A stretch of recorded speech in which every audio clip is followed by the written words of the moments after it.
تنمن صاف YouTube channel کے معزز ناظرین السلام علیکم۔ ایک مرتبہ کا ذکر ہے کہ حضرت حسن بصری رحمۃ اللہ علیہ اپنے شاگردوں کے ہمراہ کہیں تشریف لے جا رہے تھے کہ آپ نے راستے میں ایک امیر آدمی کو دیکھا جو اپنے غلاموں کے ساتھ گھوڑے پر سوار انتہائی قیمتی لباس پہنے ہوئے چلا جا رہا تھا۔ آپ نے اس امیر آدمی سے دریافت فرمایا کہ تم کہاں جا رہے ہو؟ امیر آدمی نے جواب دیا کہ میں بادشاہ کے دربار میں جا رہا ہوں۔ حضرت حسن بصری رحمۃ اللہ علیہ نے فرمایا کہ تم نے اس قدر قیمتی اور خوبصورت لباس پہن رکھا ہے اور لباس کی خوشبوئیں بھی لگا رکھی ہیں، تم اس شان و شوکت کے ساتھ بادشاہ کے دربار میں جا رہے ہو اور اس بات کا تم نے پورا خیال رکھا ہے کہ کہیں تم بادشاہ کے دربار میں شرمندگی کا سامنا کرنا نہ پڑے۔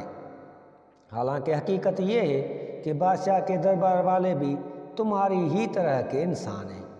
اب تم خود ہی سوچو کہ کل قیامت کے دن اللہ تعالیٰ کے دربار میں جہاں پر بڑے بڑے جلیل القدر انبیاء کرام اور عظیم ہستیاں موجود ہوں گی، تم اپنے گناہوں کی گندگی کی وجہ سے شرمندہ نہ ہوں گے؟ حضرت حسن بصری رحمۃ اللہ علیہ کی یہ بات سن کر وہ امیر آدمی بڑا متاثر ہوا اور سوچ میں پڑ گیا۔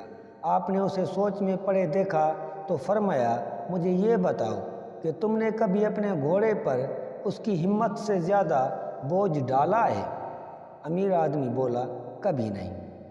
ارشاد فرمایا، کتنی عجیب بات ہے کہ تم گھوڑے پر تو رحم کرتے ہو لیکن اپنے نفس پر رحم نہیں کرتے اور اس پر اپنے گناہوں کا بوجھ ڈالتے جا رہے ہو۔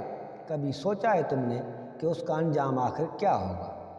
امیر آدمی پر یہ بات اتنا اثر کر گئی کہ وہ فوراً گھوڑے سے نیچے اتر آیا اور حضرت حسن بصری رحمۃ اللہ علیہ کے سامنے اپنے گناہوں سے تائب ہوا اور پھر ہمیشہ کے لیے نیکی کی راہ پر گامزن ہو گیا۔